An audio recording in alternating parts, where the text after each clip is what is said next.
Si quiere. Ok, ok.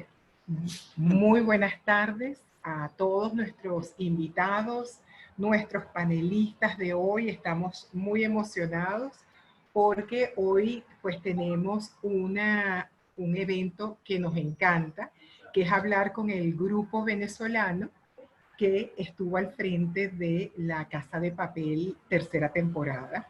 Pero antes de eso, me complace presentarles primero pues a nuestra profesora Astrid Pérez, que lleva adelante este webinar, además de profesora pues de nuestra escuela. Ella es comunicadora social, egresada de la universidad, es productora audiovisual con experiencia en publicidad, cine y televisión.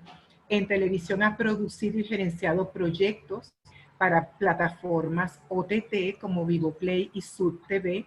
Esta última está respaldada por la casa productora Angostura Media. Actualmente se encuentra en el desarrollo de una película de coproducción España-Venezuela, y desde su cuenta Instagram, que les vamos a escribir ahora, que es @Astrid Pérez Bastidas, ha desarrollado un formato llamado Estudio ULIVE, conversaciones en vivo con distintos artífices del negocio audiovisual venezolano y extranjero. Todo con miras a promover las reflexiones sobre el oficio y el aprendizaje de quienes desean iniciarse en el área audiovisual. De verdad que, Astrid, muchísimas gracias. Aprovecho para agradecer al Centro de Estudios en Línea, a la profesora María Carolina Urbina, a la profesora Carlota Fuenmayor, que siempre están aquí pues dándonos soporte, apoyo, y en nombre de la Escuela de Comunicación Social, muy agradecida con ustedes, la gente del Living, por haber aceptado esta invitación. Bienvenidos y muchísimas gracias. Nos vemos al final. Adelante, Astrid.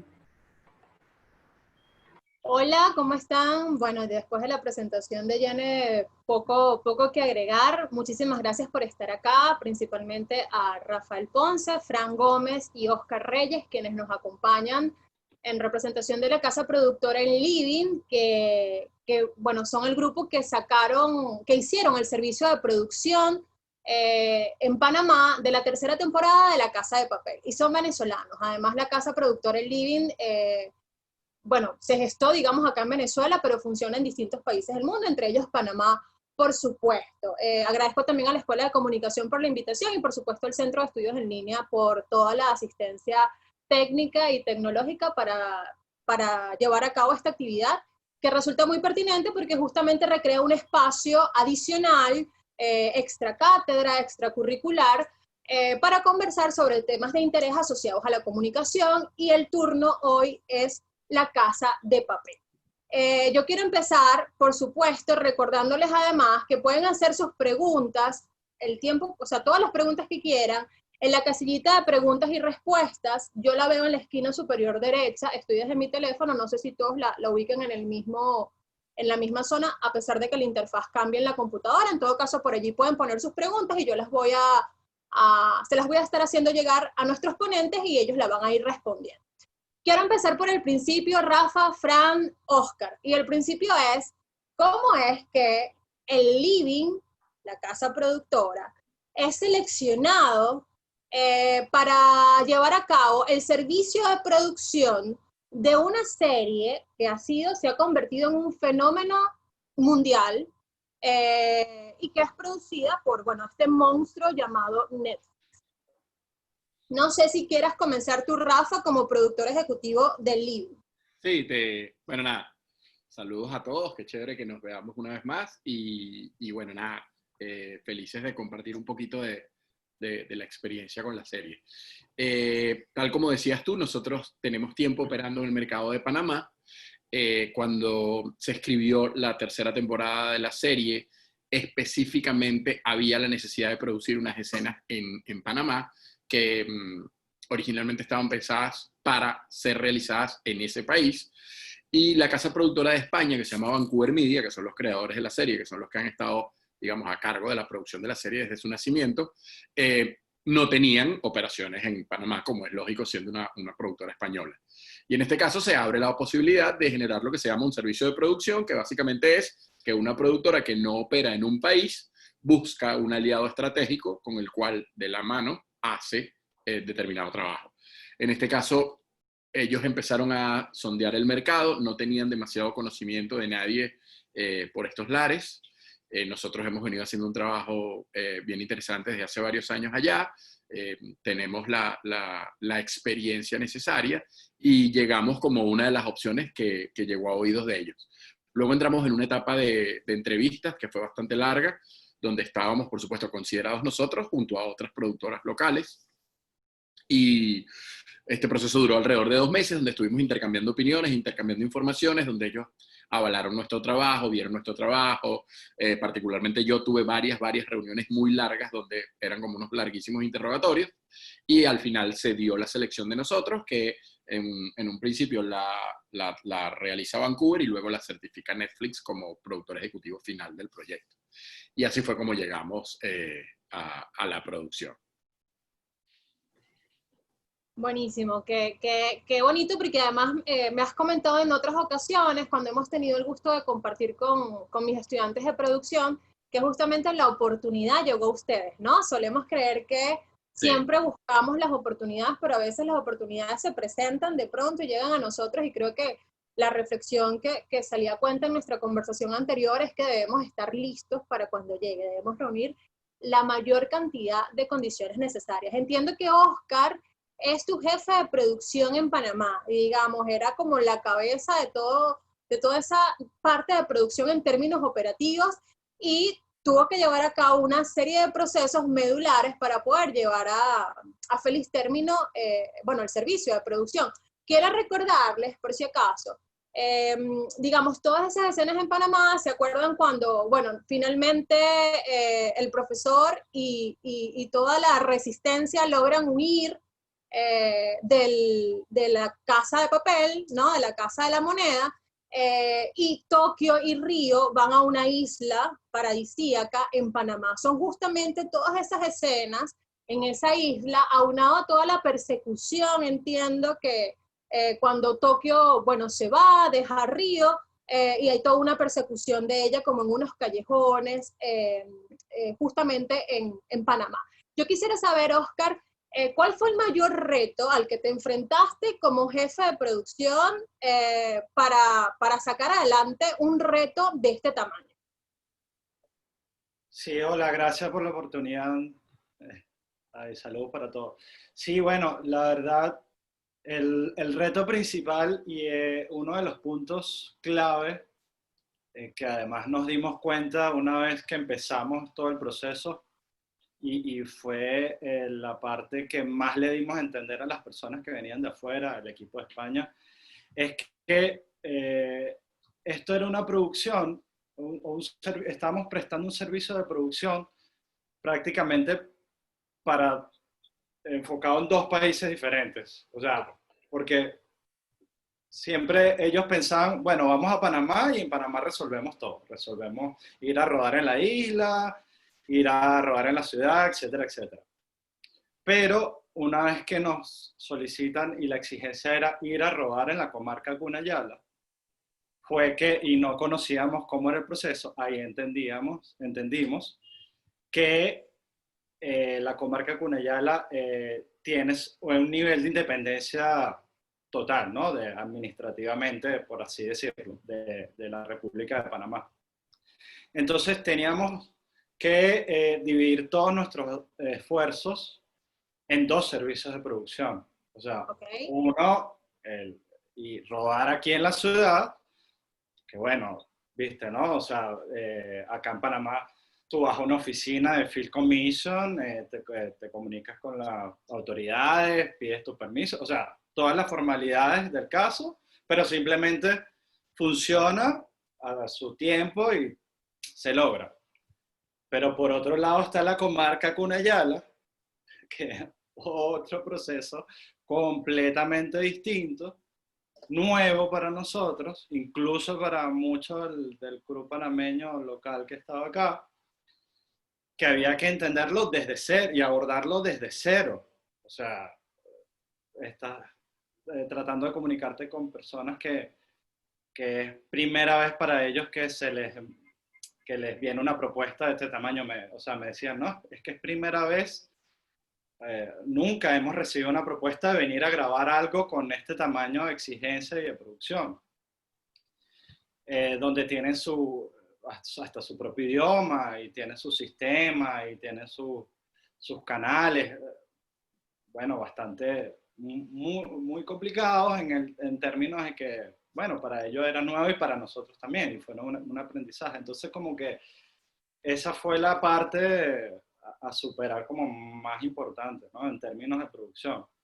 Claro. Y bueno, se logró, digamos, en términos, o sea, con bastante paciencia, un trabajo de hormiguita ahí, de estar ahí, perseverar, y se logró, pero... Sí. Justamente hay una serie de actividades asociadas a la preproducción que ustedes tenían que asumir como los responsables del servicio de producción. Pues bueno, por supuesto la búsqueda de locaciones, la obtención de los permisos necesarios para poder rodar sin mayores inconvenientes. Y estaba todo el tema de la contratación de servicios. Rafa nos comentaba justamente en el espacio que compartió con mis estudiantes de producción, que bueno, en ese sentido, Panamá, digamos, no es que tú llegas a un rental, el rental es este lugar donde se alquilan los equipos para el rodaje, cámaras, luces, accesorios, etc. Y consigues todo de una vez.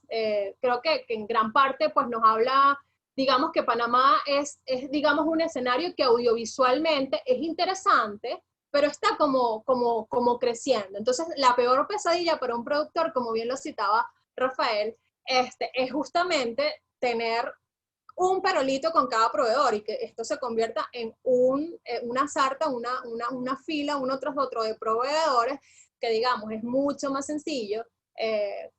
Por supuesto que canalicemos la mayor cantidad de insumos a través de la menor cantidad de proveedores. En ese sentido, Oscar, digamos, ¿cómo asumieron el reto de esa diversidad de proveedores?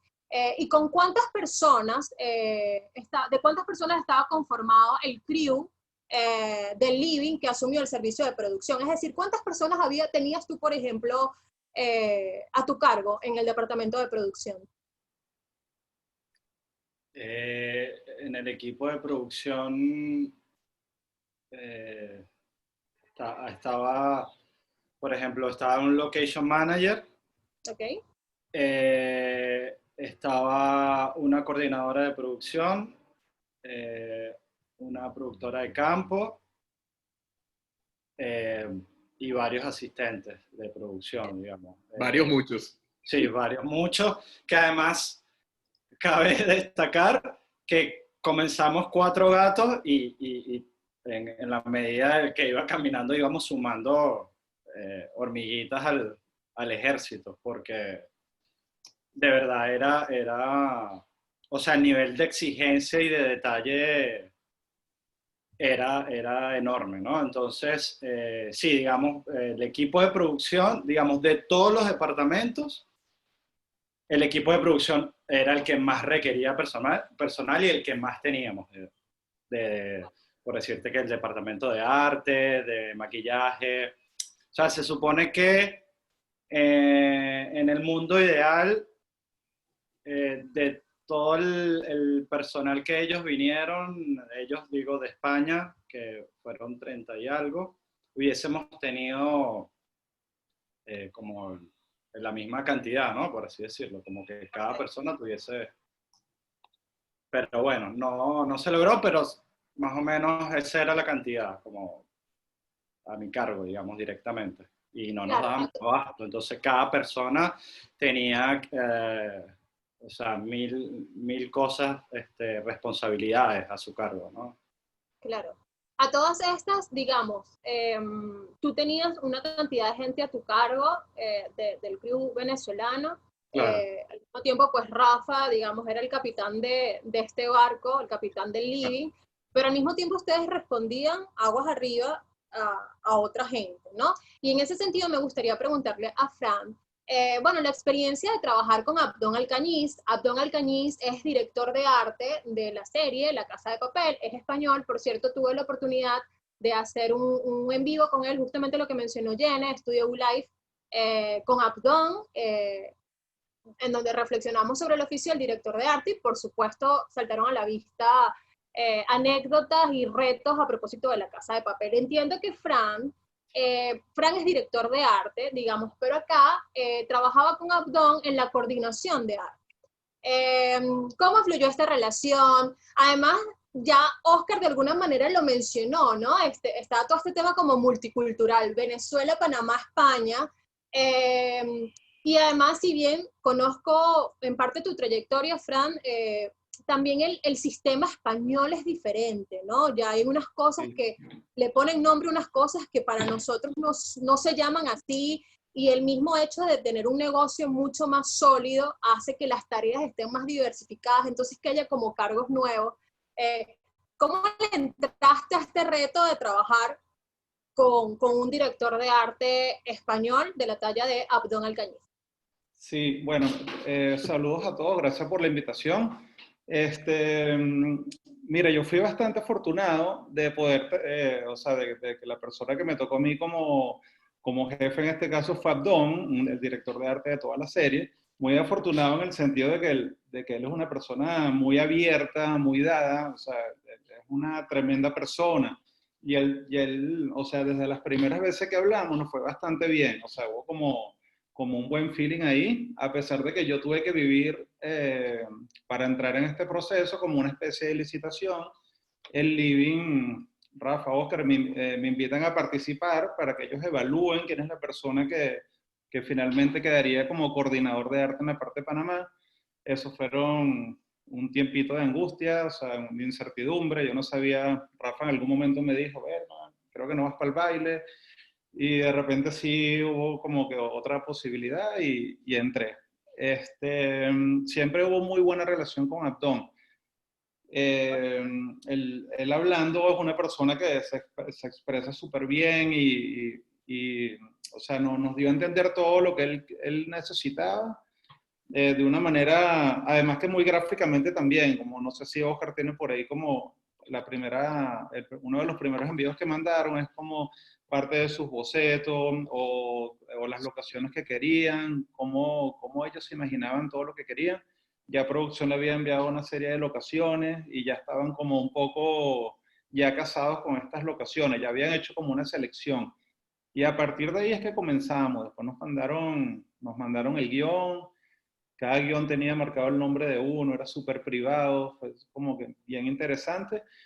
Y la verdad que trabajar con Abdón fue increíble. O sea, creo que todos nos llevamos muy bien con él, creo que el equipo de producción también. O sea, el tipo era una de las personas más carismáticas, más dadas, ¿no? O sea, él también llegó un poco antes que los demás y también pudimos como convivir con él, o sea, tener como un poco más de tiempo para que todo marchara súper bien. O sea, nosotros en el equipo de arte estuvimos, bueno, siempre al pele, gracias a Dios todo nos salió muy bien, a todos nos salió muy bien todo.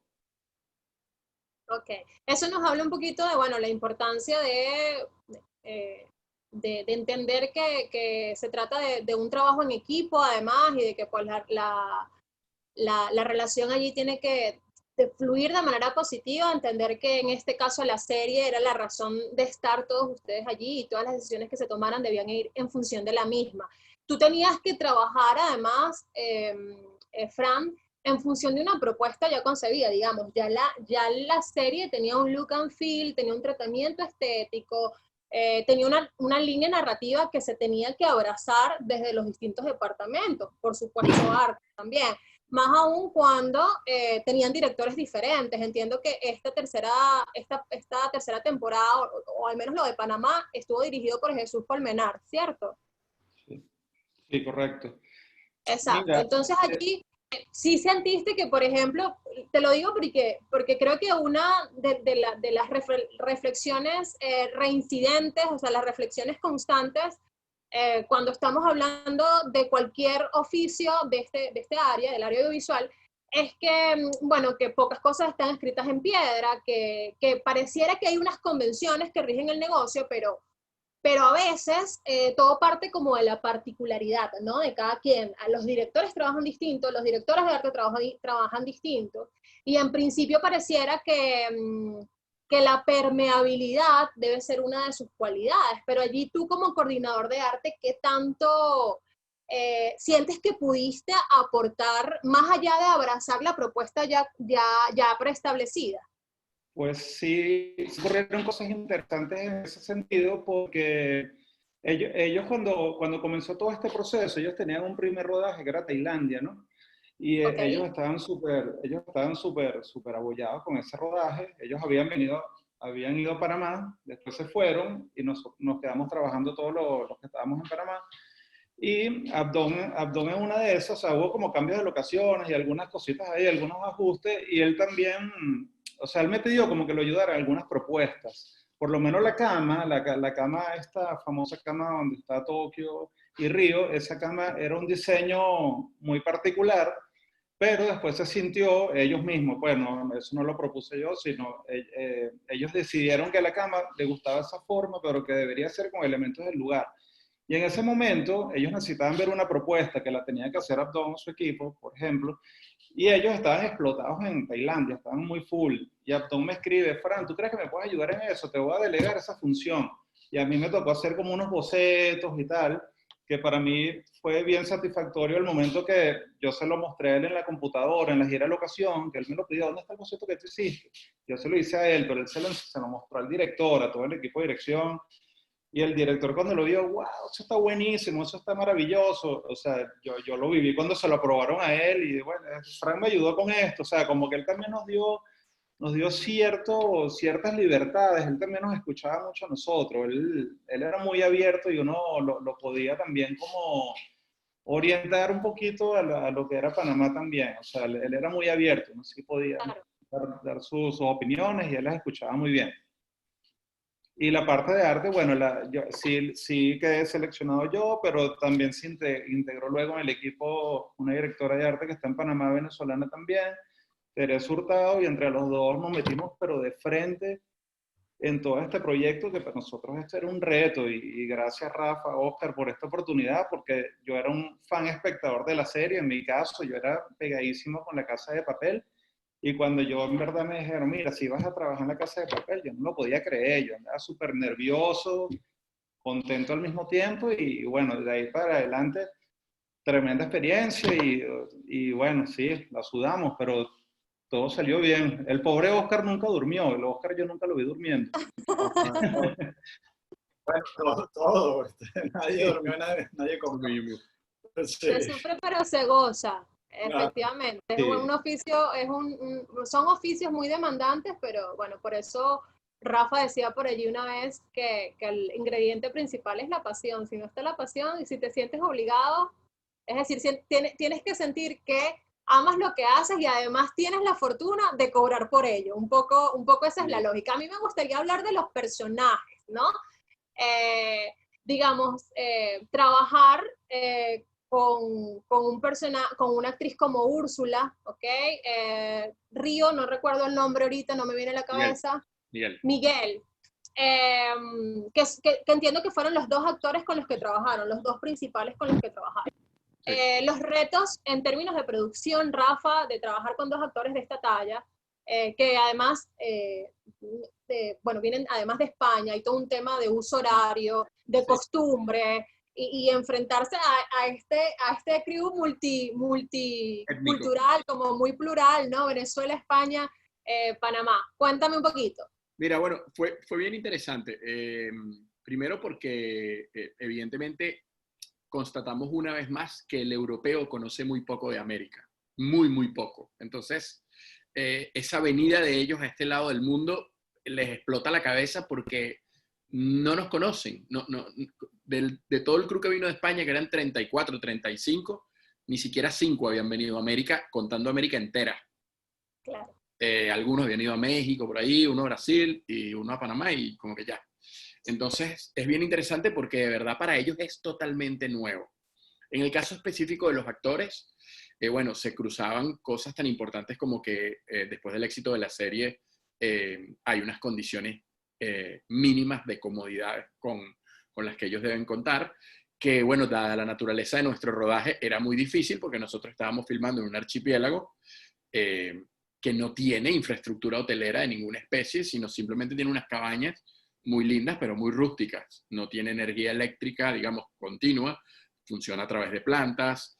En la mayoría de las compañías telefónicas no prestan el servicio ahí, el servicio de datos funciona con una sola compañía, todos los traslados son por barco, los baños son compartidos en su mayoría, o sea, hay toda una logística bien compleja para estar a la altura del hospedaje que merece o que exige el contrato de un personaje que esté en un momento como el que están Úrsula y Miguel. Con lo cual te digo que de nuestro lado hicimos todo lo posible por ambientar 2 cabañas que eran como de las más VIP de la isla donde pernoctábamos, que estaban elevadas, que tenían piso de madera, que no tenían piso de arena como la mayoría. Se les cambió, digamos, toda la dotación de la cabaña, se les colocaron, no sé, mosquiteros, colchones nuevos, mobiliario nuevo, y además también rentamos un catamarán que estaba fondeado al frente de la isla para que tuviesen baños privados y tuviesen la posibilidad, si querían, de dormir ahí. Pero bueno, todo esto era como una aventura. Y yo creo que nosotros estamos muy agradecidos tanto con Úrsula como con Miguel, porque lejos de tener una actitud diva o exigente o incómoda, hicieron todo lo contrario. Jugaron en favor del equipo y en todo momento tuvieron buena disposición, entendiendo que era titánico lo que estábamos haciendo todos, incluidos ellos. Entonces, bueno, fue muy bonito porque yo te diría que del crew español los destacó a ellos dentro de los que más se preocuparon por el crew panameño, o el crew no español, porque ahora panameño, venezolano, cuna. Y eso fue muy bonito, porque yo tuve particularmente, quizás yo era de los que más diálogos tenía con ellos por el tema de las jerarquías o de los cargos o de las logísticas internas, y fueron muchas las veces que me preguntaron cómo estaba la gente, cómo se sentían, cómo estaban los panameños, cómo estaban los cunas, si estábamos muy cansados, si estaba siendo muy estresante todo, si estábamos teniendo muchos problemas con los suministros, porque bueno, si imagínate que estés filmando en una de estas islas de Cunayala y te falta algo de la alimentación y tienes que traerlo de la ciudad, primero por carro, después por lancha, probablemente llega al día siguiente, o sea, había toda una cadena de suministros, como dicen los militares, que tenía su complejidad. Y ellos en todo momento tuvieron una disposición muy, muy chévere. Por otro lado, es obvio que son unos tipos muy profesionales, no repetían mucho, entraban muy rápido en personaje, tienen una química muy interesante entre ellos dos y se ve. Tienen, Úrsula, digamos, no es contemporánea con Miguel. Miguel es bastante joven, Úrsula es joven, pero no tan joven como Miguel. Miguel es un chamo y tienen muy buena química y eso creo que se nota entonces en el momento del rodaje, que al final del camino es para lo que nos pagan a todos, incluidos ellos. Los tipos vuelan, lo hacen muy bien. Úrsula tuvo escenas bastante demandantes desde lo físico. Además el desgaste en Panamá con el calor, con las levantadas temprano, con las condiciones climáticas siempre fuertes, y la verdad es que los dos estuvieron al pie del cañón. Fue muy bonito compartir con ellos. Qué chévere, porque además de pronto a veces solemos estigmatizar digamos, a las figuras que están frente a cámara y pensar que operan de pronto desde aquello que llamamos el divismo o desde la mera fama, pero bueno, esa actitud justamente responde a la talla de actores que realmente son y el compromiso que tenían con el producto. Yo quiero que tú cuentes una anécdota buenísima sobre los aguacates de Úrsula, pero antes vamos a responder una pregunta que está acá en la casillita y dice así, nos escribe Leandro Álvarez y nos pregunta, según entiendo, se envía una propuesta establecida para las locaciones, pero ¿se puede dar una opinión o establecer otras ideas para la producción? Bueno, te la respondo. Más o menos el proceso en este caso fue así. Cuando ellos llegaron a tomar la decisión de rodar en Panamá era porque necesitaban el archipiélago de Cunayala. Ese era el punto de partida. Cuando nosotros nos contactan nos dicen, queremos filmar en Cunayala y en la ciudad. Eso era un hecho. Las locaciones no estaban establecidas ningunas. Simplemente eran ese par de ideas generales.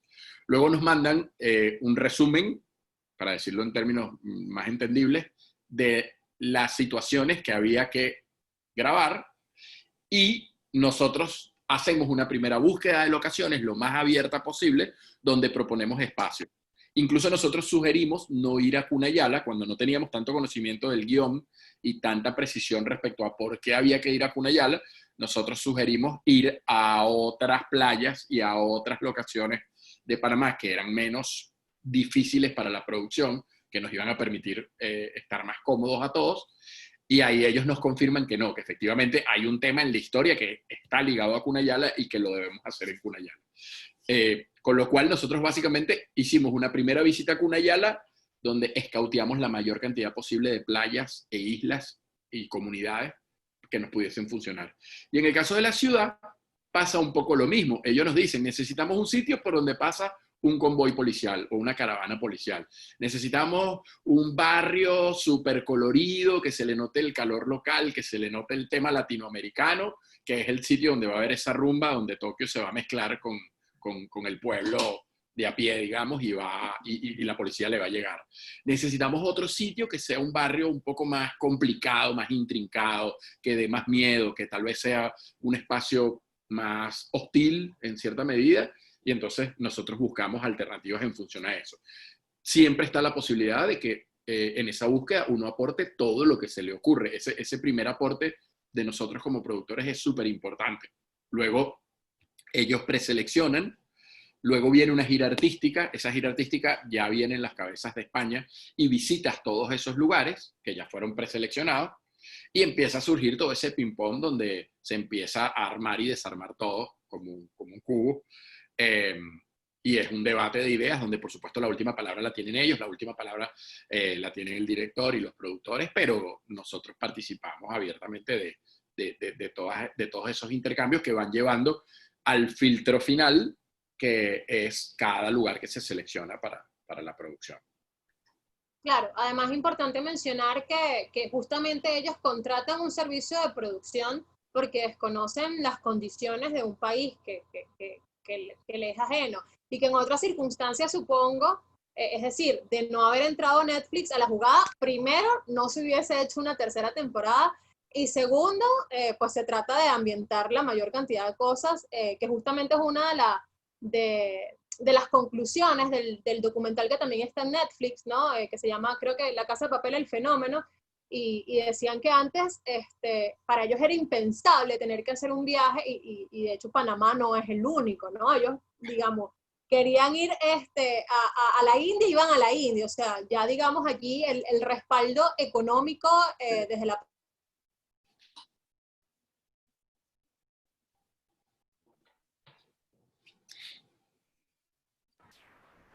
Creo que se le cayó un ratico el internet, pero sí, vamos a esperar un segundo. Propone, justamente para que la dinámica sea lo más llevadera posible. Por acá creo que tenemos otra pregunta. Ok, nos escribe Francis y nos dice, agradecida por su tiempo para narrar esta experiencia, vuelvo atrás. ¿Qué fue determinante en la propuesta de ustedes como productores para que España lo seleccionara? Varias cosas. Creo que fue multifactorial, pero bueno, hay varios detalles que me parece que fueron importantes. Si voy en orden, me parece que un primer detalle importante es que nosotros somos una casa productora con experiencia internacional y experiencia local en Panamá. Bueno, nosotros tenemos el apoyo de varias de nuestras oficinas que operan en distintos países, que están cerca de Panamá, que funcionan un poco como partners o como aliados que respaldan la producción, cosa que, bueno, probablemente otras productoras no tenían. Segundo lugar, hay algo bien interesante y es que creo que esa mirada que tenemos del extranjero con experiencia tiene una cosa bastante objetiva, que es ese análisis de las fortalezas y las debilidades desde la sinceridad respecto a Panamá o a otro de los países donde estamos. Porque nosotros no somos un proveedor que automáticamente se pone la camiseta del país, aunque vamos a hacer la mejor producción posible del país y somos orgullosamente casa productora que opera en Panamá, digamos, no operamos probablemente desde la subjetividad que puede tener un proveedor local que tal vez al no tener ni siquiera muchas herramientas para comparar con lo que pasa en otros países, puede tener una visión, digamos, relativamente sesgada. Eso fue una segunda cosa muy importante. Y creo que lo tercero, hay un tema de química cuando tú empiezas a hablar y te empiezas a entrevistar y empiezas a intercambiar opiniones, pues evidentemente van fluyendo cosas que son más intangibles, que son esas cosas que a veces hacen que una producción se vaya al demonio o fluya. Y eso creo que también pasó cuando ocurrió todo ese periodo de entrevistas y de conversaciones y de intercambio de información. Bueno, como que fluyó bien la relación en este caso entre nosotros y las primeras personas de Vancouver que nos contactaron. Fue una sumatoria de factores que permitió que nosotros fuésemos esta especie de jamón del sándwich entre la cultura panameña, la cultura cuna, la cultura española y la nuestra, que no quiere decir que no fue difícil, que fue complicado, porque evidentemente fue complicado. Pertenecemos a mercados absolutamente distintos, a culturas parecidas pero muy distintas, y venimos de experiencias laborales muy distintas también. Pero bueno, yo creo que esa fue la clave. Esas tres cosas fueron las claves. Fueron medulares, ok. Oscar, a ver, hay un cuento, bueno, un poco para también plantearlo en términos un poquito más distendidos y anecdóticos. Hay un cuento muy chévere que en alguna oportunidad me contó Rafa con respecto a los requerimientos de Úrsula con la comida. Había todo un tema con los aguacates, no sé si lo quieras contar tú o el mismo Rafa. Y justamente Rafa además contaba que Miguel era alérgico a todo. Digamos, esto hablando de cómo la producción arropa también, ¿no? Y protege a los actores, ¿no? Entonces, había todo un tema de Miguel, que era alérgico a un montón de cosas y al final comía como un niñito, ¿no? Miguel lo que comía era papitas y pollo. Y Úrsula tenía todo un tema con los aguacates, que ustedes casi que movían cielo y tierra para conseguirle los benditos aguacates a Úrsula. Y no quiero spoilear más, quiero que me cuenten. ¿Quieres que la cuente yo, Oscarcito? Está ahí, Rafa, los aguacates, sí. Mira, bueno, era justo lo que les comentaba anteriormente respecto a la buena disposición que ellos tenían. Por supuesto, ellos tenían un listado de cosas que se les debían proporcionar. No había nada, no había ninguna cosa especialmente diva ni nada. En el caso de Miguel, es muy alérgico a una cantidad de alimentos y come muy pocas cosas. Él se ríe porque él dice que él come como un niñito y es tal cual. Come, creo que es pollo, arroz y papitas fritas y de ahí no se sale mucho.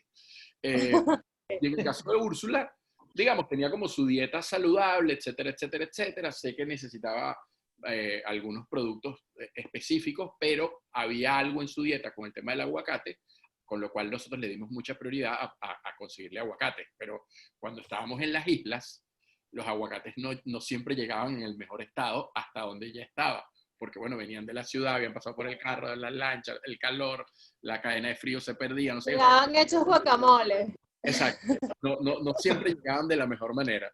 Imagínate que nosotros filmamos en una isla que lo que le llamamos el mantenimiento al set, las meriendas venían en una lancha de otra isla que a su vez lo habían preparado de repente en otro lugar. O sea, era complejo todo. Y bueno, una tarde conversando con ella en un velero que estábamos haciendo un traslado de una locación a otra, ella me dijo, mira Rafa, no pasa nada, no me traigan más aguacate. O sea, cada vez que veo el aguacate, siento que hay el sufrimiento de un gentío por detrás, que no quiero conectarme con esa energía. No se preocupen, no me traigan más aguacate, porque cada vez que llega el aguacate, siento que parieron para traerlo.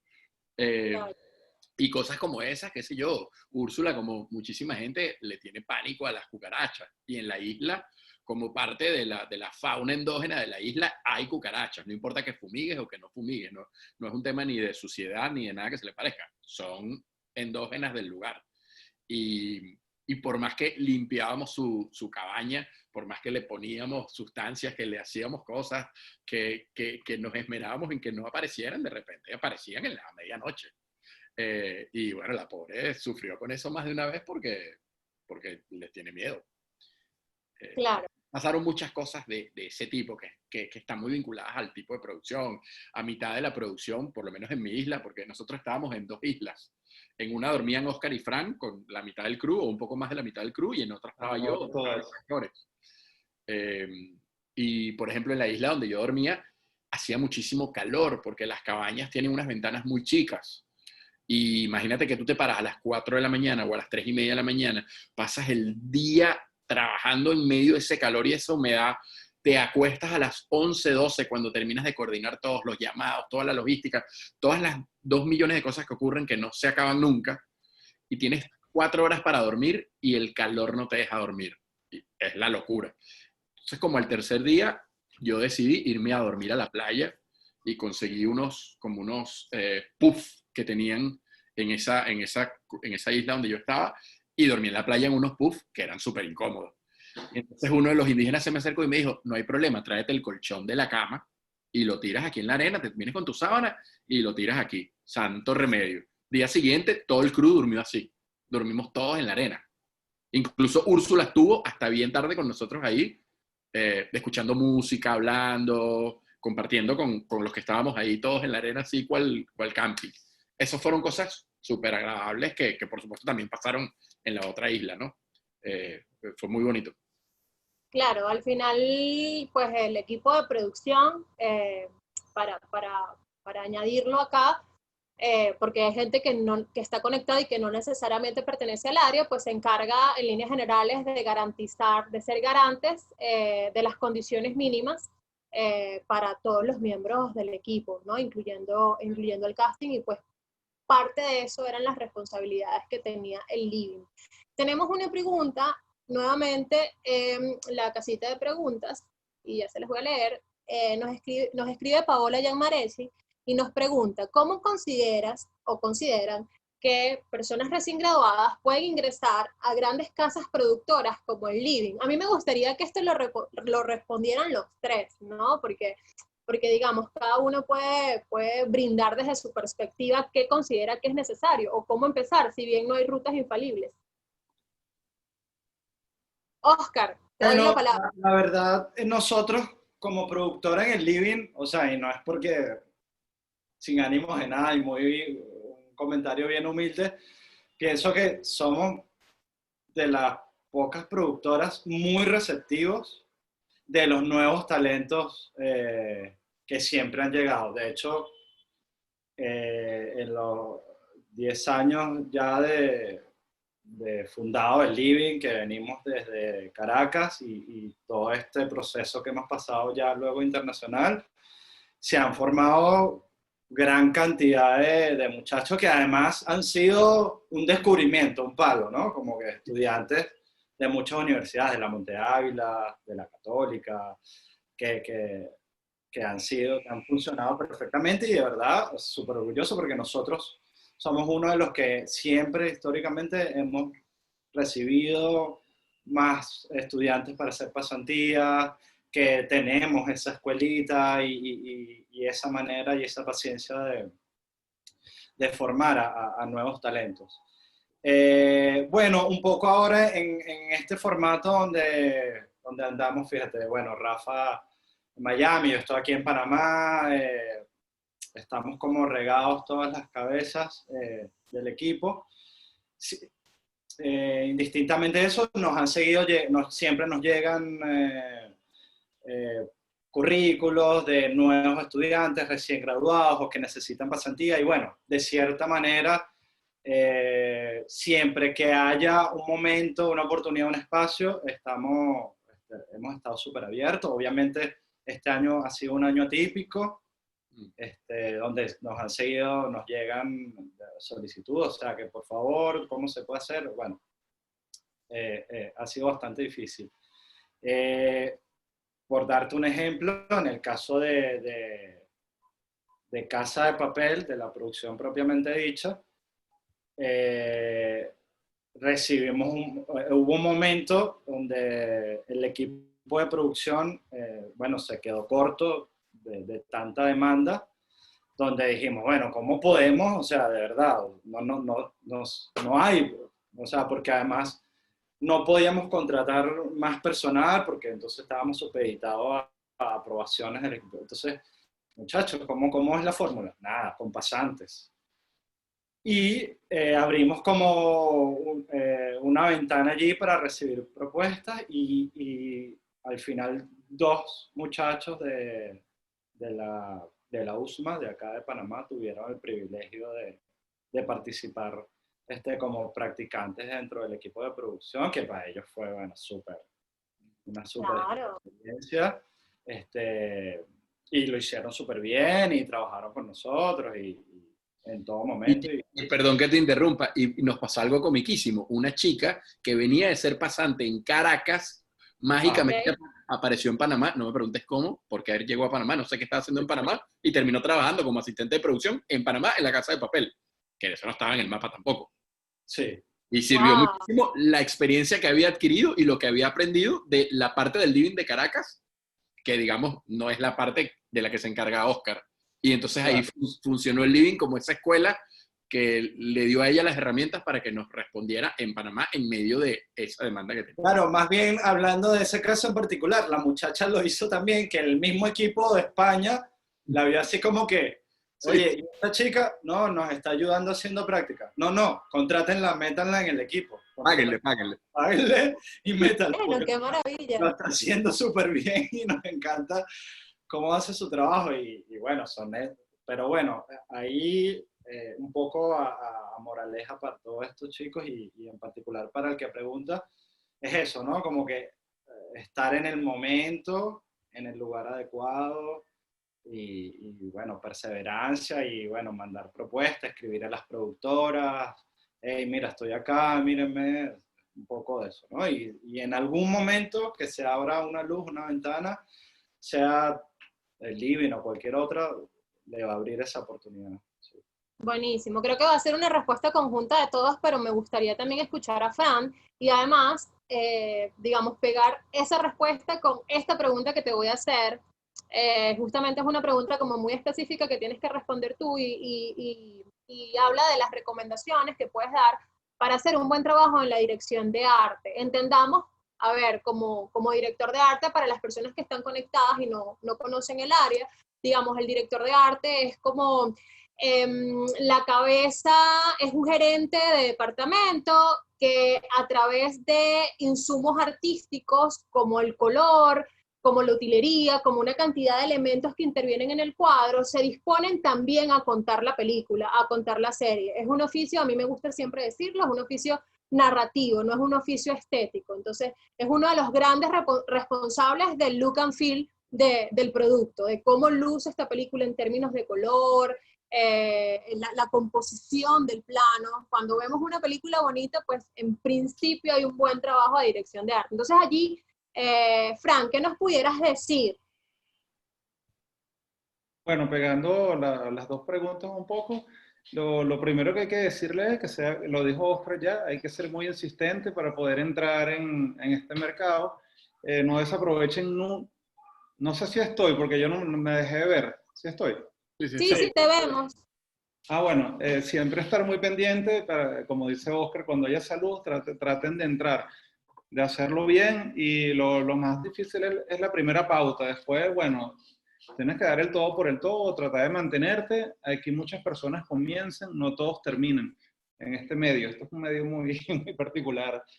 Y si te gusta, o sea, terminas enviciado. O sea, esto es por lo menos ahorita que tenemos estas vacaciones obligadas, no todos, hay gente que está filmando, pero por lo menos esto que está sucediendo ahorita del COVID, a mí me tiene muy intranquilo porque yo estoy absolutamente, o sea, estoy desesperado por filmar, porque ya eso es una necesidad. O sea, ya es algo que te nace y si tú no lo estás haciendo, estás intranquilo, pasa algo, te sientes muy extraño. Entonces, sean insistentes y nada, sí lo van a lograr. Por mi parte, yo estoy abierto también cuando ya comiencen los rodajes nuevamente, bueno, siempre a recibir a las personas los que vengan, a ver qué tal.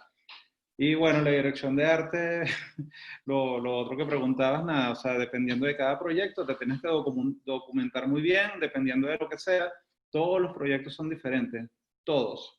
Hasta lo más sencillo a veces resulta ser lo más complicado. Tú lo ves sencillo y de repente lo bromas un cangrejo, o sea, pasan cosas. Te tienes que documentar muy bien del tema para luego, bueno, no sé, cuando ya empieza tu trabajo, tu propuesta, vas a hacer lo de la colorimetría, o sea, hay que ver qué temperatura, hay que recibir información del director para ver cuáles son los sentimientos que hay que expresar, o sea, qué siente él. tú colaboras también siempre con el director, haces como una propuesta de lo que tú piensas, y es como, ahí nada, eso es un trabajo en equipo para poder llegar a un resultado. Y bueno, nada, o sea, la dirección de arte comienza, o sea, te echan el cuento, tú haces la primera propuesta y realmente de ahí es cuando empieza, si hay cambios, o sea, ya tú tienes que abrirle como que los ojos a ellos, mira, más o menos esto, aquí está la primera propuesta y ya de ahí se ramifica, él te da o sea, sus opiniones y ahí, bueno, se va armando todo. Claro. Bueno, ya hay una reflexión que parece como muy tonta, pero es así, o sea, si al final quieres dirigir, dirige, si quieres producir, produce. Justamente el roce en el negocio es lo que va a ir poniendo tu perfil más robusto y te va a hacer más, digamos, te va a preparar más para que, como en el caso de ustedes y la Casa de Papel, pues llegue esa oportunidad y ustedes reúnan las condiciones necesarias, o bien, bueno, como pasa en otros casos, que somos nosotros los que buscamos las oportunidades, ¿no? Y en ese sentido, pues sí, Fran, entender la dirección de arte como eso, como un oficio narrativo, hay una selección concienzuda de todos los elementos, y hay un proceso investigativo que es crucial, y en ese sentido también es muy importante, pues, ser personas que leen mucho, que escuchan mucha música, que ven mucho cine, es decir, que están como constantemente dotados de referencias, ¿no? Para hacer propuestas mucho más sólidas, convenientes y que vayan en la misma dirección que el proyecto. Hay una pregunta que a mí me gustaría hacer, sobre todo por esto. Todas las personas, como ya les he dicho, que están conectadas y que posteriormente nos van a ver cuando esto quede subido en el canal de YouTube de la Escuela de Comunicación Social, no necesariamente pertenecen al negocio. Y hay gente que puede considerar que, digamos, sin ninguna mala intención, sino que desconoce, que esto es un poco soplar y hacer botellas, ¿no? La gente se suele impresionar cuando ven de pronto un comercial en la televisión y son, no sé, un comercial de un spot de 15, 20 segundos y sabe todo, después se enteran todo lo que pasó detrás de eso, ¿no? Digamos, todo el trabajo. Entonces, en aras de que la gente entienda la magnitud que significa producir o prestar un servicio de producción para una serie fenómeno mundial como La Casa de Papel, les quiero preguntar, además recuerden los espectadores cuáles fueron las escenas que les dije, todo lo de Panamá, ¿cuántos días de rodaje tuvieron, Oscar? Y además, ¿cuántos días de rodaje, cuántos días hubo de pre, allí digamos, en calendario? Bueno, de rodaje propiamente dicho, 2 semanas, ¿no? Completas, con su día de descanso. Una semana para todo lo de ciudad y una semana para todo lo de las islas. La preproducción, wow, fue bastante larga y, digamos, contando desde el día cero, propiamente dicho, o sea, porque a vistas de ellos, el equipo español, la preproducción se dividió, estuvo la visita técnica como en 2 partes, la visita artística, la visita técnica y ya luego el rodaje propiamente dicho. Si pudieras explicar brevemente visita artística versus visita técnica para que quienes están conectados. Sí, bueno, si quieres te explico ahorita. Para el equipo local, o sea, al trabajo propiamente del living acá en Panamá, antes del rodaje, el trabajo de preproducción, si bien se dividió como en 4 partes. Okay. O sea, una vez que nos dieron la aprobación, como que el día cero, mira, sí, el proyecto es de ustedes. La primera parte de la preproducción, donde no sabía nadie, era completamente secreto, sabíamos Rafa, otra persona y yo. Bueno, por llamarlo, preproducción 1, era salir a buscar las locaciones. Locaciones, tomar fotos y ya. Ahí estábamos involucrados 3 personas. Okay. Luego, preproducción 2, que fue el equipo acá, donde seguíamos siendo los mismos 3 gatos que sabíamos, venía la visita técnica. Visita técnica es... Artística. La artística, exacto. La visita artística vinieron de España en septiembre del 2018 las cabezas de los equipos, de sus equipos, o sea, el asistente de dirección, el director de arte, solo cabezas, eran 8 personas. Y ahí los recibimos, nada más los 3 que sabíamos. Correcto. En esa visita artística fue muy general, como que, hey, llévennos a la comarca a ver islas, llévennos por la ciudad a ver lugares, como muy por encima. Luego, la preproducción 3 es cuando ellos se van a España, queda nuestro trabajo acá en Panamá, es como que ellos nos dicen, bueno, de lo que vimos, nos gustó esto y esto. Bueno, muchachos, manos a la obra. En esa preproducción 3 ya empezamos a involucrar a las cabezas de los departamentos locales acá de Panamá. O sea, Fran, un asistente de dirección local, al productor de campo, etcétera, etcétera. Y bueno, era ya el trabajo de campo acá. Permisos, logística, y todo lo relacionado a las locaciones, etcétera, etcétera. Y ya luego la preproducción parte 4 era lo que llamamos visita técnica, que es cuando ya llegan a suelo panameño todo el crew español, los 30 y pico, ahí teníamos que hacer una visita a las locaciones ya seleccionadas. ¿Correcto? Okay. Y eran unas visitas ahí, sí eran súper específicas, donde se discutía escena por escena, ángulo de cámara, todo muy específico. Entonces, eso, ¿no? Como 4 etapas de preproducción y ya luego llegar al día de rodaje. Para ya Claro. luego llegar, porque viste que, o sea, al final, esta es una máxima dentro de la producción, o sea, un buen rodaje está garantizado por una buena preproducción, digamos, o sea, viste que el productor siempre va a ser un bombero, por más bien que tú hagas tu trabajo en preproducción, vas a tener todas las eventualidades, imprevistos del caso, en el rodaje. Pero si tú tienes una buena preproducción, digamos, te va a garantizar que en tu rodaje vas a tener la menor cantidad de dolores de cabeza posible. Siempre los vas a tener, pero vas a tener la menor cantidad posible. Entonces, un poco eso, la preproducción fue larga, fue dura, fue, bueno, un trabajón para solo 2 semanas de rodaje. Claro, totalmente. Digamos, la preproducción allí es el momento en el que se tiene que dejar todo como sentado, como bien pulidito para manejar la menor cantidad de contratiempos en rodaje, que siempre los va a haber, y la idea, como tú lo dices, es como reducir el margen de error. Y impresionante además, porque no sé si ustedes hicieron el ejercicio, pero yo sí he visto la serie y estoy esperando la 5ª temporada con ansias. Pero si traducimos, imagínense, vuelvo y digo, para los que nos están escuchando que no pertenecen al área, digamos, audiovisual o no la han estudiado, 2 semanas de rodaje, no sé cuántas semanas de preproducción y el número de minutos en pantalla, más o menos, ¿cuánto fue? Menos de 20. Menos de 20 minutos. O sea, un poco para que tengan la idea de todo el trabajo que hay detrás de un servicio de producción, y no se trata solamente de conseguir cosas, ¿no? Que yo lo hablaba con Rafa, que muchas veces creen que los productores somos buscadores de cosas, sino que hay, digamos, un abordaje absolutamente estratégico para optimizar los recursos, que son tiempo y dinero, y más ustedes que tenían, digamos, la presión y el compromiso, como bien lo dijo Rafa, de que el monstruo de Netflix está atrás, ¿no? Y todo el éxito que ha tenido la serie. Tenemos unas preguntas ya, nuestros últimos minutos, acá en la casillita de preguntas.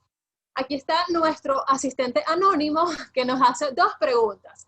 La primera, ¿cómo funcionó la dinámica en cuanto al presupuesto? ¿Estaba ajustado o abierto, a las necesidades de la producción?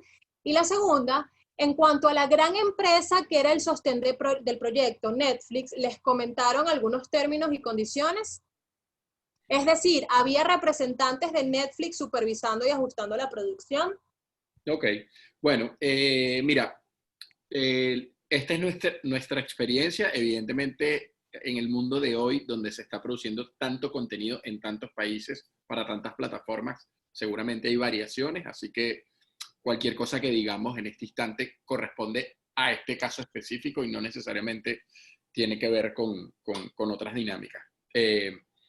Vancouver Media tiene la particularidad de que es una casa productora exclusiva de Netflix. En su momento era una de las 4 que había en el mundo.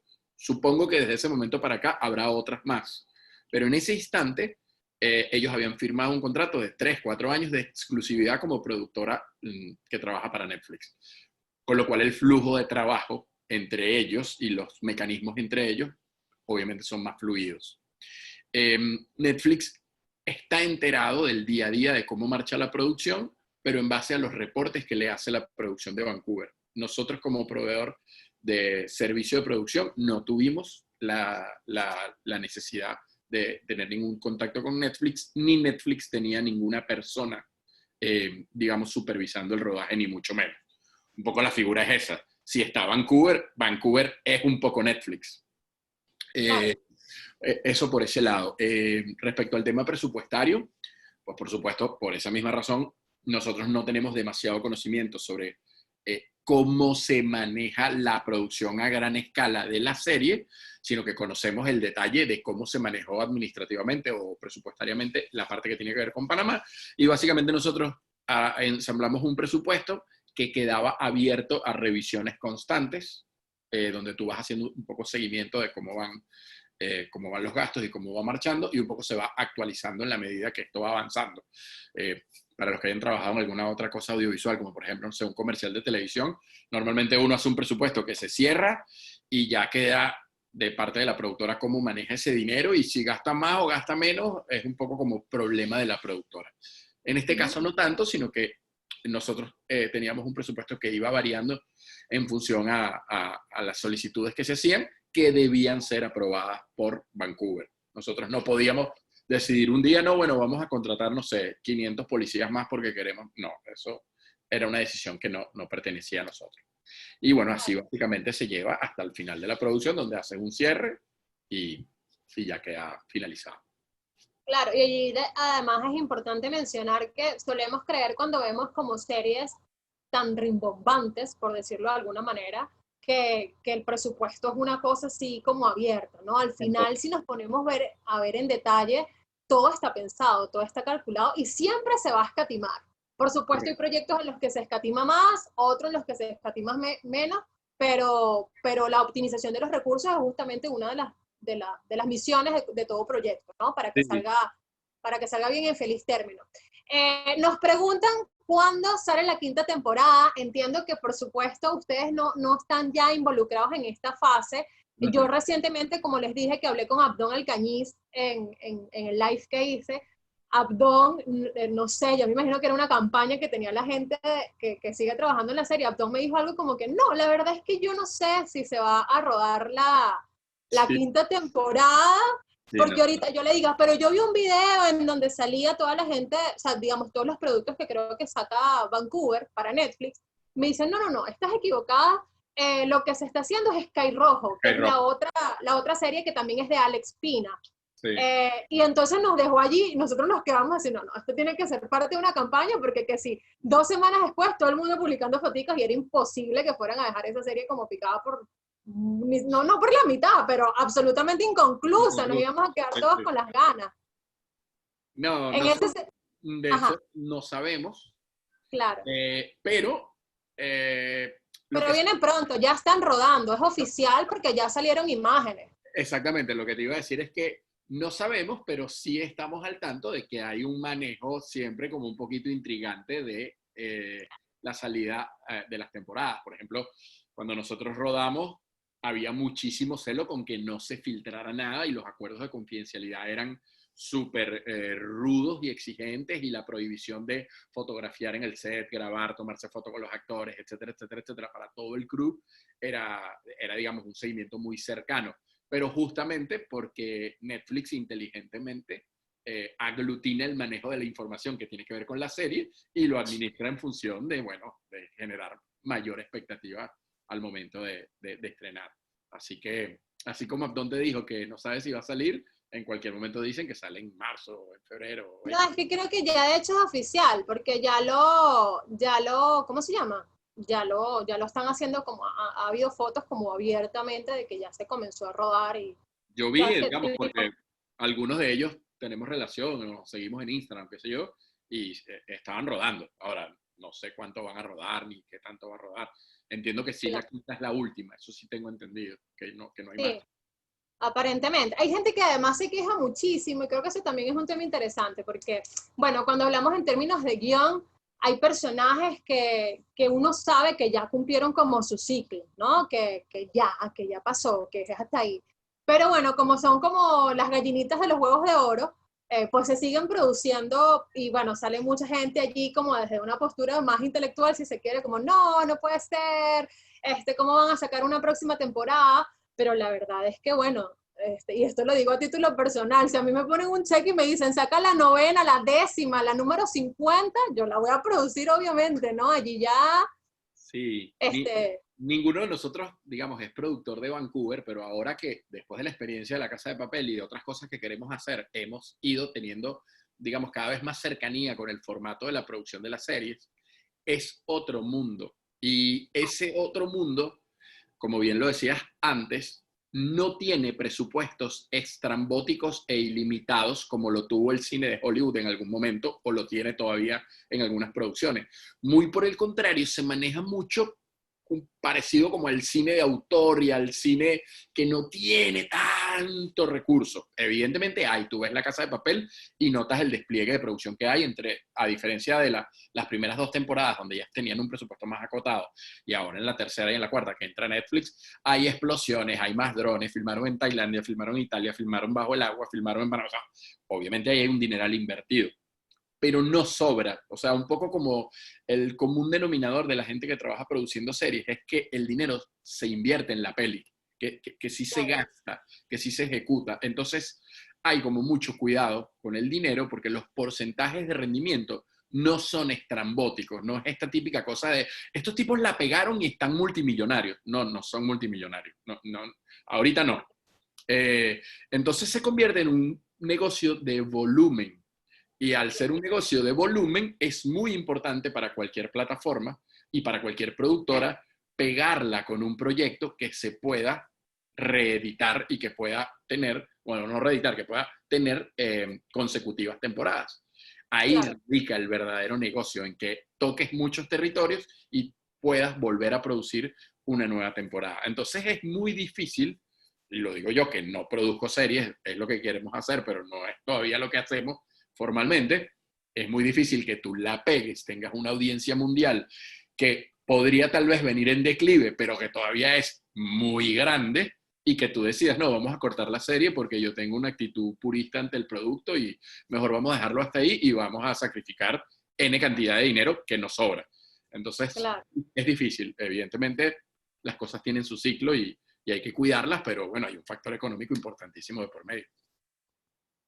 claro. Ya para cerrar, no sé si Oscar, que también es parte del equipo de producción, bueno, para nosotros acá, y ustedes lo saben, bueno, para nosotros incluyéndolos, porque aunque Rafa y Oscar no estén ahorita en Venezuela, pues su talento se gestó acá. La figura del showrunner es como un poco abstracta, ¿no? Lo solemos ver en los créditos de la serie, en estas plataformas como streaming tipo Netflix. El showrunner, digamos, en líneas generales, es como la cabeza pensante del proyecto. En el caso de La Casa de Papel es Alex Pina, y él de alguna manera dirigía pues este cuarto de escritores, ¿no? Y había como un proceso en el que prácticamente iban como en algunas ocasiones escribiendo a medida que la serie se iba dando. En este caso, ustedes como equipo de producción tuvieron contacto con Alex en algún momento, recibieron directrices directamente de Alex Pina, digamos, como el dueño de este proyecto, como el padre de la criatura, o cómo fue en el caso de La Casa de Papel y la tercera temporada en Panamá. No, la verdad, con Alex, o sea, ningún contacto directo. Él fue como como un Dios omnipresente que estaba y no estaba, o sea, siempre era como el nombrado, como que, mira, estamos hablando con Alex, estamos discutiendo, como que todo, Alex, Ok. todo rondaba alrededor de Alex, obviamente como padre de la criatura. Y incluso hasta último momento se hablaba, viene, no viene, viene, y nosotros como que, qué presión, viene Alex, ¿no? Como que... Uno más. Y nunca llegaba. no, o sea, siempre lo estábamos esperando, pero al final no viajó y sí pasó que del equipo de Vancouver, con él estaban como que 24/7 en rodaje así, casi que rodaje con él. Mira, no se pudo hacer esta escena mirando para aquella esquina, sino para esta esquina, te mando una foto, mira, prueba esto. O sea, como que sí estuvo muy involucrado de manera remota, pero sí, no lo pudimos, no pudimos contar con el honor de conocerlo. No fue directamente. Bueno, yo iba a aprovechar la oportunidad porque a mí me encantaría poder conversar con Alex. No sé si en este espacio de la mano con la Escuela de Comunicación, mis estudiantes también quisieran un Zoom con él. De hecho, tenían como toda una campañita en Instagram, a ver si logramos llamar la atención. Sé que ahorita debe estar hasta el cuello Es, porque, es, porque bueno, tiene 1000 proyectos. es lo más parecido a Dios. O sea, hablar con Alex probablemente Bueno, es más difícil que hablar con Trump. ok, Eh, bueno, pero yo creo en los milagros y en el poder de la persistencia, de la constancia y que las energías se alineen y bueno, se pueda dar cita en este espacio no, o bueno, como les comentaba, yo vengo desarrollando una serie de envíos en mi Instagram que justamente lo que pretendo es como esto, recrear conversaciones con artífices del negocio en donde salten a la vista reflexiones sobre el área audiovisual y además las personas que se quieran iniciar en el negocio pues tengan insumos. Yo creo que al final esta carrera, como lo decía, se aprende haciendo. Y si tienes al frente a alguien que hace, puede brindarte mucho. Les voy a dejar, aprovecho, valga la cuña, para dejarles acá a las personas que están conectadas mi Instagram para que sigan la serie. Llevo ahorita justamente 20 episodios y bueno, vamos por más. Para cerrar, ¿alguna reflexión para quienes no se dedican al negocio? O sea, si tuvieran que vender, a ver, si tuvieran que vender el oficio de un productor y hacérselo entender a personas que no están involucradas en el área audiovisual, ¿cómo lo dirían? Y sí me gustaría una respuesta breve de los tres. bueno, comienza tú, Frank. Vamos en orden de No, mayor. yo sé que tiene menos experiencia en esto. Adelante. Por favor, Frank, ¿qué es eso? Dale, Oscar. No, dale.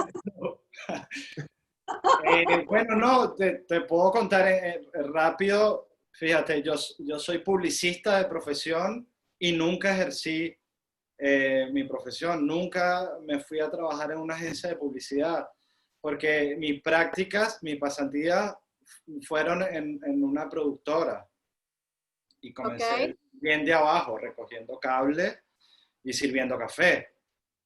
Y bueno, claro, años después, mírate, o sea, he pasado por todos los departamentos y la verdad, producción hasta la muerte, ¿no? Entonces, aún con los retos que se me presenten, con los cargos que pueda tener en X o Y producción, me sigo trepando en el árbol, monéate aquí, sube acá, o sea, como el día uno, digamos. Entonces, digamos, es pasión, es perseverancia, es amor al oficio, y un poco eso, ¿no? Como que mucha gente a las primeras del cambio, el primer año de todo lo que has aguantado, ya se hubiese retirado, pero si lo aguantaste es porque de verdad le tienes mucho aprecio y mucho cariño a todo lo que haces.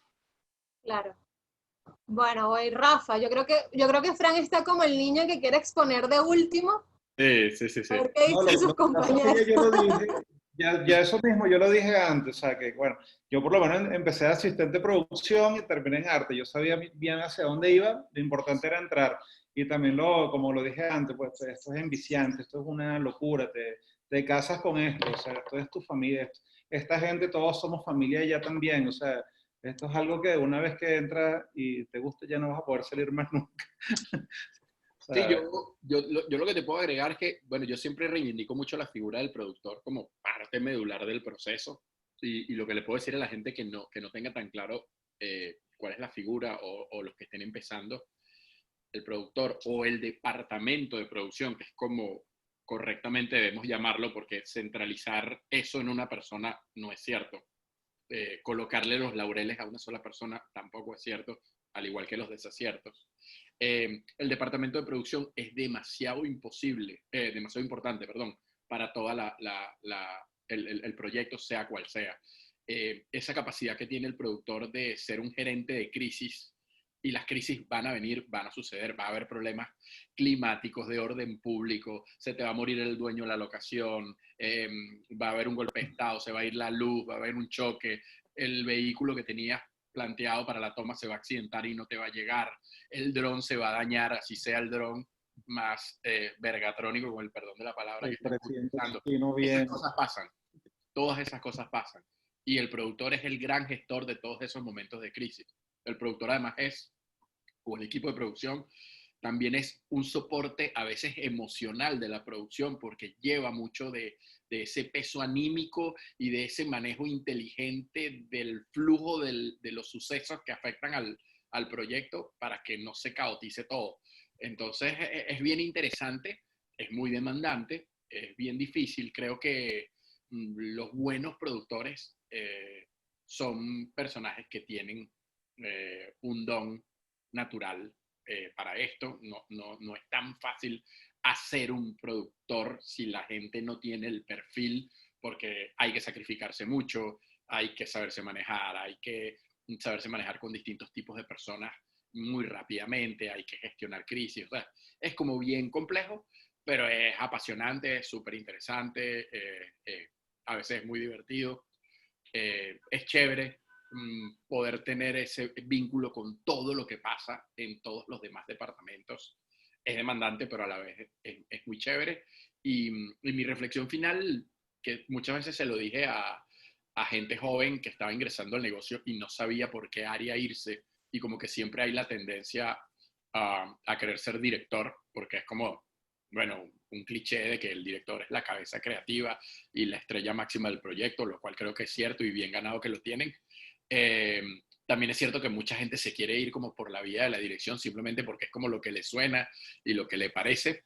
Y muchas veces se lo he comentado a algunos chicos jóvenes, y lo que les digo es que piensen que haciendo carrera como productores pueden terminar siendo empresarios del área audiovisual.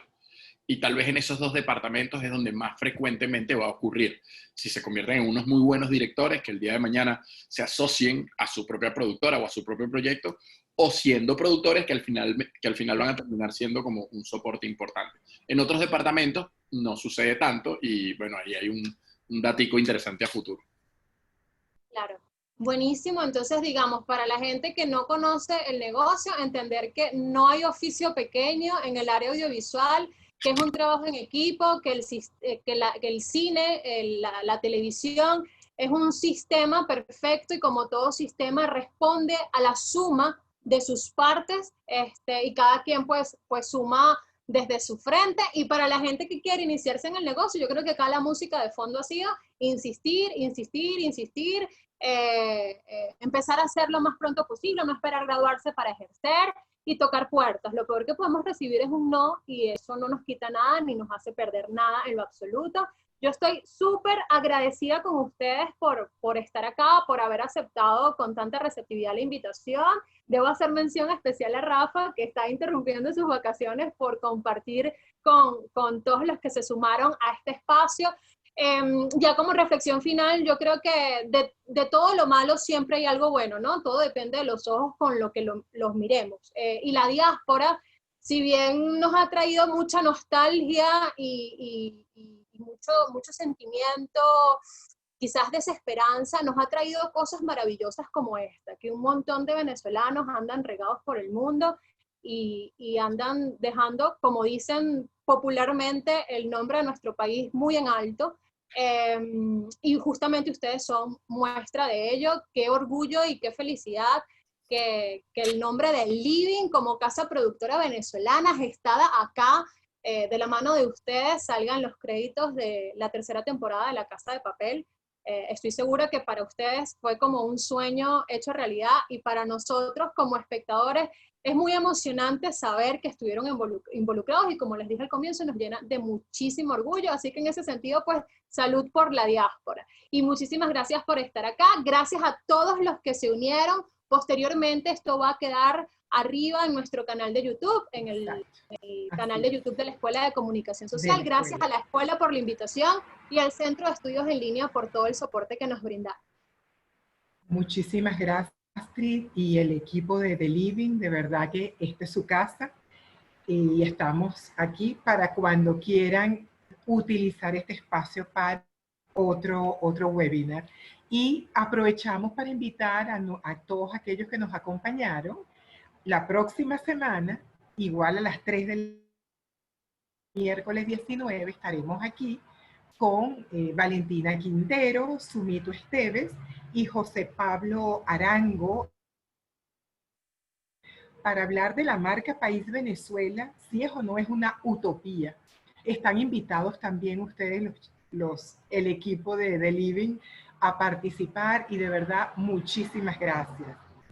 Infinitas gracias. Gracias a ustedes. Y los felicitamos. Me adelanto, claro que no es una utopía, es una realidad, lo que hay es que trabajarla. Así Lo es. que hay que trabajarlo. Estamos de acuerdo, y de eso vamos a hablar con nuestros invitados del próximo miércoles 3 de la tarde. Gracias y los abrazo. Chao, muchas gracias. Chao. Gracias, Astrid. Chao.